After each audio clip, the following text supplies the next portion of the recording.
All right, I started to stream. Okay.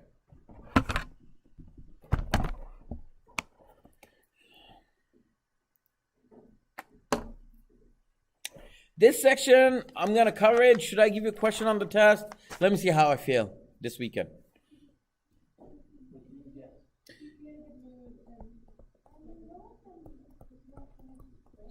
Oh, it's going to be finished today. And we'll cover new materials next class. We have exam on Wednesday.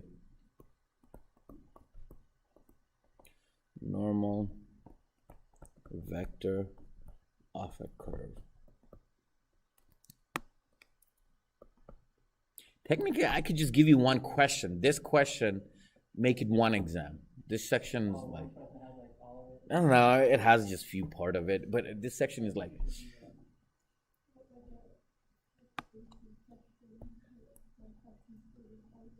oh really? AP nowadays have that? One question has like 30 parts to it? Well, like when I was in the AP system, like they'd have like your question six, and that was like your big boy question, and it's one question, but it's made of like five or six sub questions. So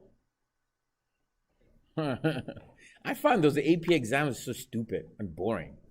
I'm like, what's the purpose of it? But like you have to relearn it anyway. So if you guys are engineers, the highest probably you'll do is calculus BC or something like that, and truly understand what the heck is going on. If you're engineers, you have to retake it from someone who can truly explain the inside of it, what's going on behind all that, or else you have to learn it all on your own. So I was like, all right. So basically, what we'll be looking at is as a particle moves along a smooth curved bend. That's what we'll be looking at.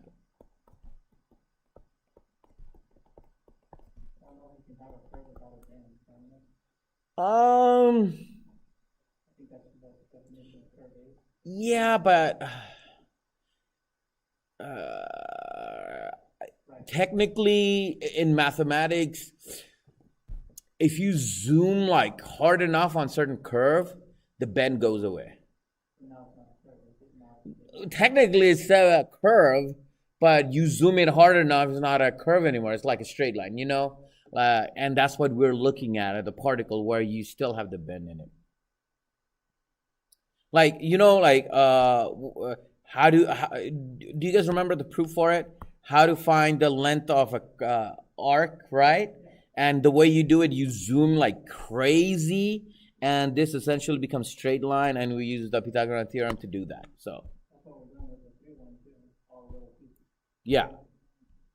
So, as a particle moves along a smooth curve bend. So let me show you what the heck do I mean by that.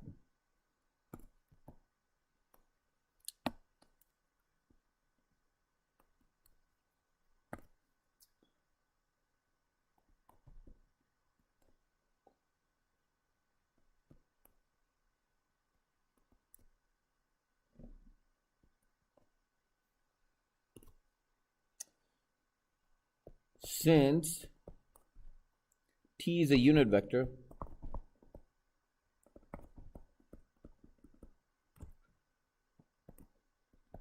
its length is what, guys? It will always remain constant.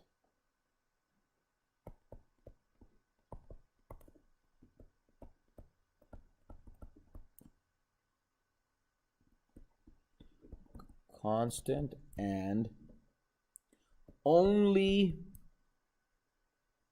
its direction changes as the particle moves along the curve.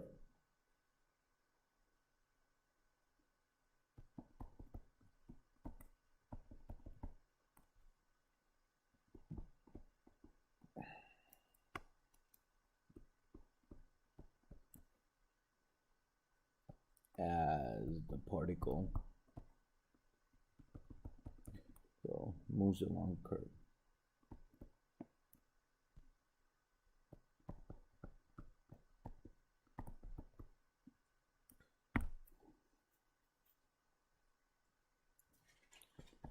The rate at which t turns. Why can I not? Oh, this is what I did. Oh, I got this over the summer. Do you guys know this wax stamp thing? Do you guys know the wax stamp? You do the wax and you stamp it, right? So those of you who are gonna get an A, you get that wax stamp of an A on your exam. So try to get an A. That should be a good right? It should be, yeah, not more, like you're getting something. So good bribe, right? Yeah, the wax one. So I'm gonna use different color of wax. I think the $20 would be worth it. I don't know about that. What in Cal 3? Was it Cal 3 I did that? What is it, 4 years ago? Big mistake. Like I said, if y'all pass, I'm taking y'all to a bar and first round on me, and everybody passed. I was like, no. And they happen to be all 21 and over. So, yeah. But this time I have all 14 and 15-year-olds, so cannot do that. So, you had a question, Chris? Yeah. Do we need to bring a Scantron or is it all? No. Yeah. Free response. Scantron? What the? Who uses Scantron in calculus classes? I know there are a bunch of lazy people who grace them and all that. Yeah. Huh? I think it's the transportation. It's they get sent to a certain location which is super protected, and that's why. At which t turns per unit of length along the curve is called the curvature. And you know what this is called? Kappa. That's what it's called. Kappa is dt over.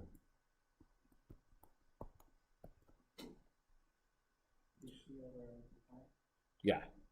And then the formula for calculating curvature. Formula for calculating curvature. If R of t is a smooth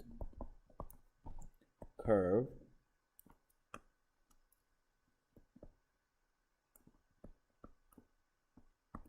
then the curvature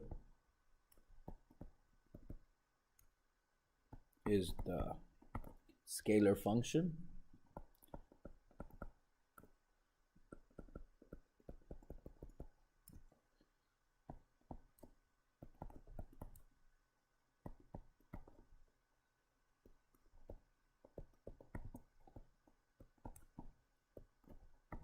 where t is VO. So let's look at this problem.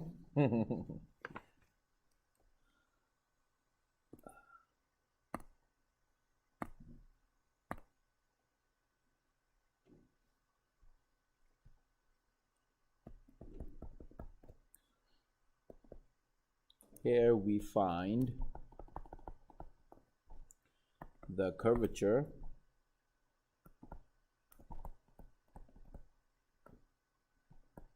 of a circle. So we're going to look at a circle. Let's look at the curvature for a circle. And we're going to find some interesting number. You're going to see that. What? Yeah, but what is that constant? That's going to be interesting. And we're going to see that in calculus. We have seen it in ancients. Greek found out that. But we're going to see it in this one. It's very interesting. So let's look at it. We begin with the parametrization notation. R of t equals a cosine of t I plus a sine of t j of a circle of radius a. Okay, so in this case v is dr dt, which becomes what, guys? Negative a sine of ti plus a cosine of tj. Right? Now let's look at the magnitude of that. The computer is heating up. Right. This becomes a. Yeah. I could just directly. Do I have to do it? Or can I just say it's just a? Yeah, it's just going to be a, right? Can I do that?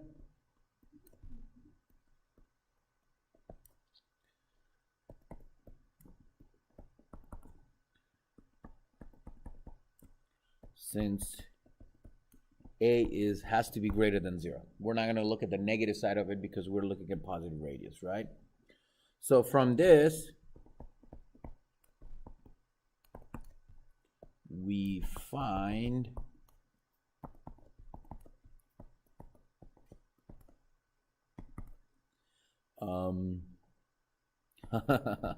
the a kind of cancels out. Cosine of tj.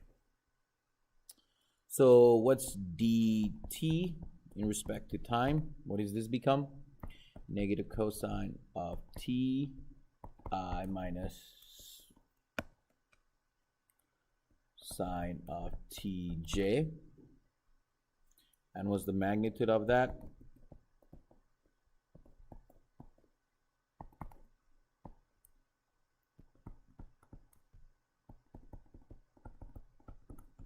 Which is just 1, right?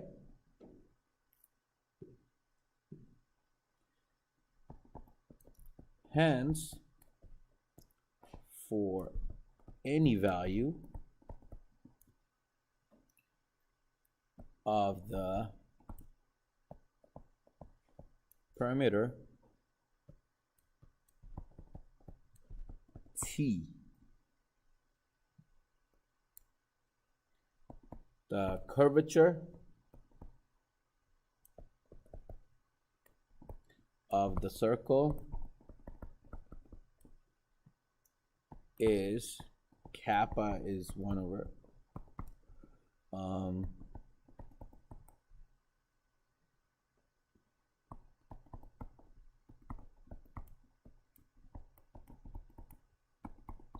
and what is that? 1 over a, which is basically 1 over the radius.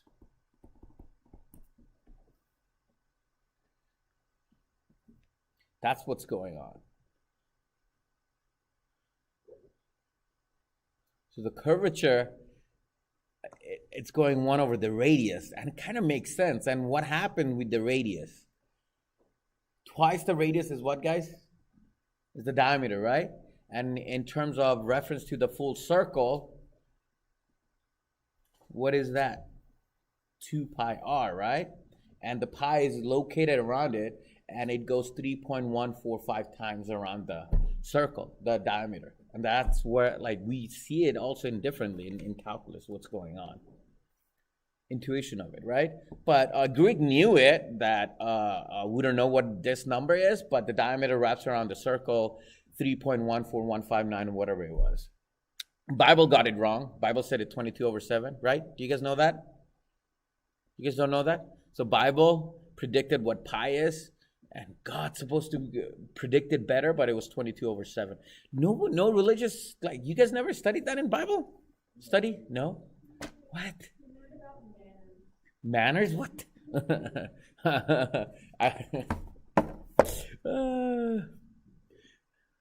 I try to enter Bible study, but some power prevents me entering the church. I don't know what is that power.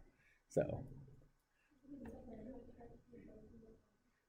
It could have been because every time I go in, I get super hot. I sweat a lot. I don't know why it happens, even though the AC is blasting. The moment I touch the holy water, it disappears right away. It boils up. Yeah.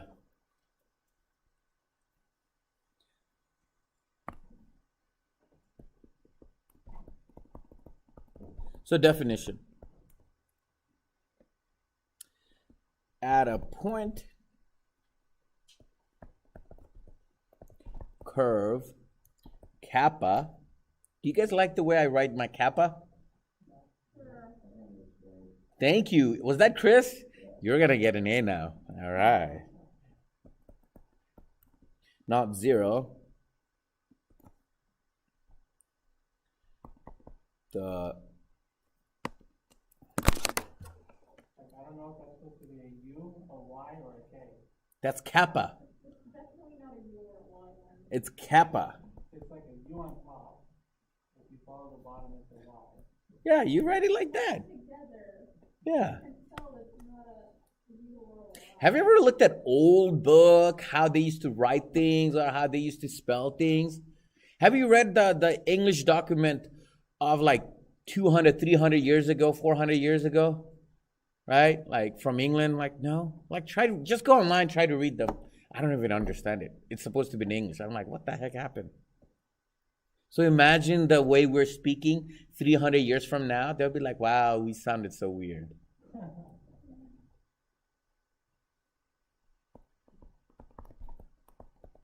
Principal, unit, normal vector,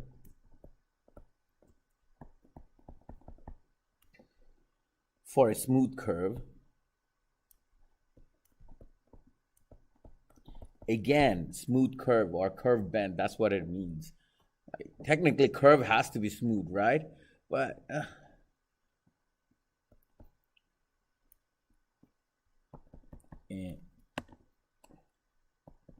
and the plane is, it's a like what is it? Bold N. There you go. That's what they're called. Bold N. 1 over kappa dt ds. Calculate N equal dt over ds. Oh, sorry.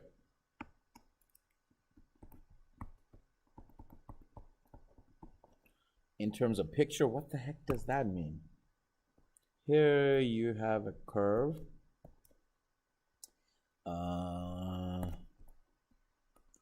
Here's the T, P1, and this is the N curve right over here. Normal curve, which is 1 over, vector, sorry. 1 over kappa dt ds.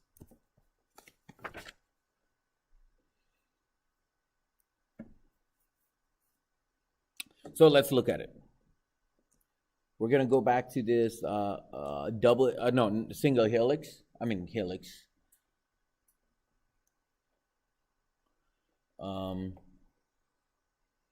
What color should I use? Ooh, it has pencil. Does pencil work? No.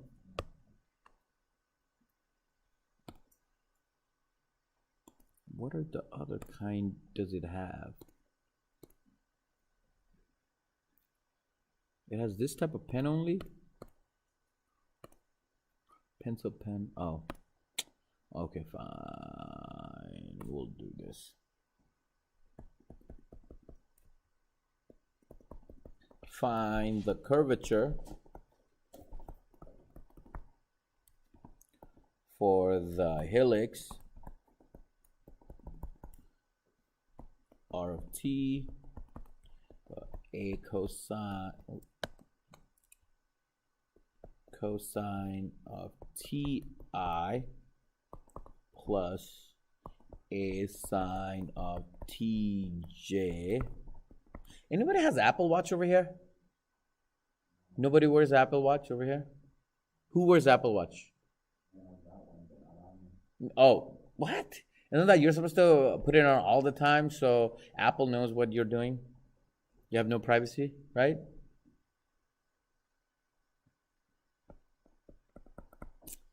I'm thinking of buying the new Apple Watch. It gives you the oxygen sensor. So I just want to know what level my oxygen happens when I like go out. Does it go down or not? What? When you get drunk. Well, no, I don't get drunk. I drink, I don't get drunk. What? Yeah, BTK. Where AB is greater than 0 and A square plus B square cannot be 0. Okay, so if you have that fancy calculator, you should be able to draw it, but let me just do it over here, what this would look like. Oh,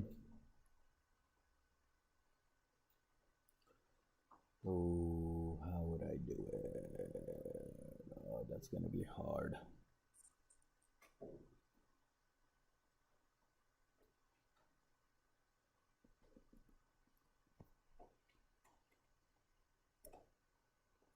Do you guys see it?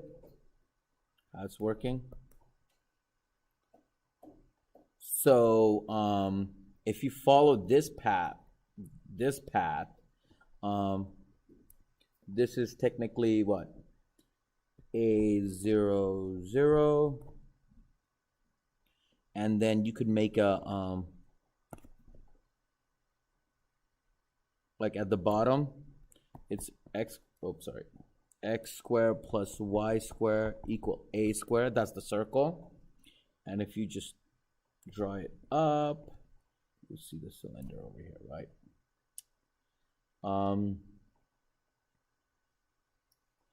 When t is pi over 2,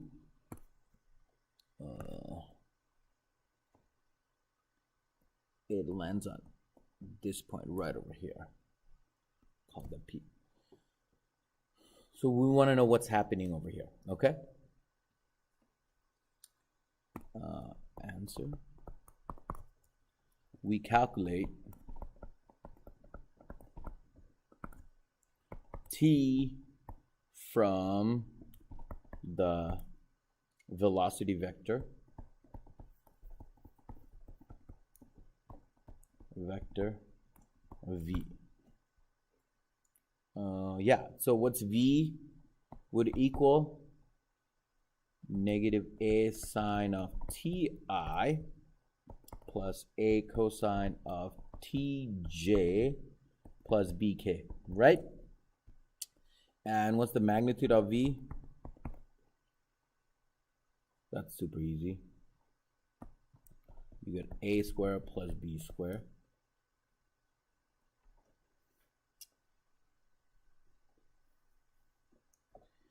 And then what's the tangent unit vector?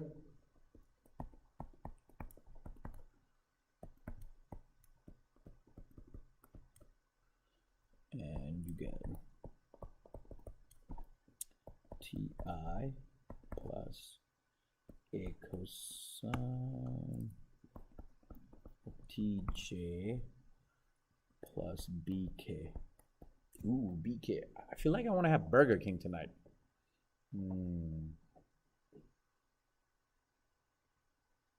Now, what about the kappa? We want to look at the curvature.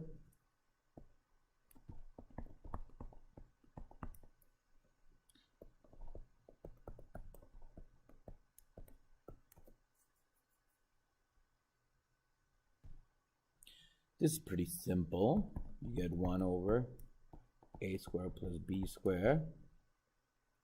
And then inside that, we got to do the derivative of that. You guys see that? So a squared plus b squared, that's a constant.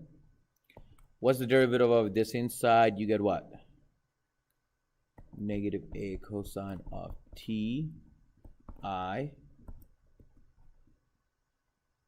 plus negative a sine of tj Ti plus sine of Tj, which is just negative cosine of Ti plus sine of Tj. Oh, forgot this. Oh, and and also the negative goes away too. Sorry. The negative goes away. So you get plus b squared. Magnitude of this is just 1.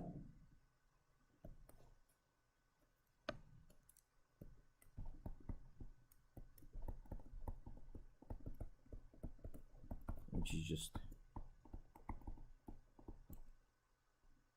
So what the heck does this mean?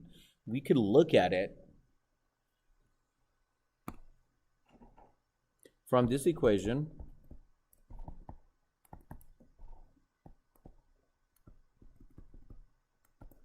We see that increasing b for fixed A decreases the curvature.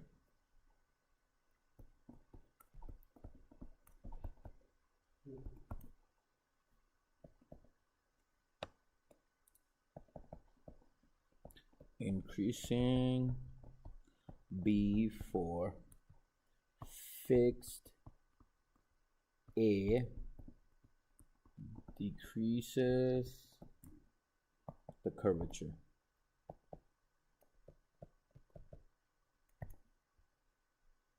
And decreasing A for a fixed B eventually decreases the curvature as well.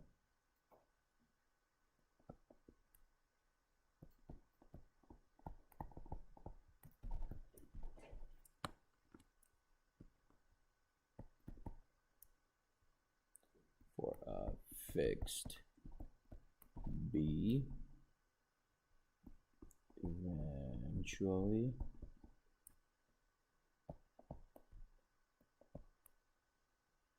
decreases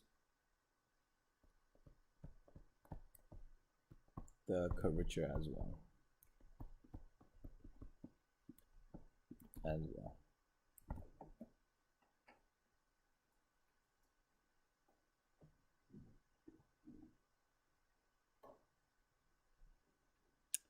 Yep, that's it. All right, that concludes my lecture.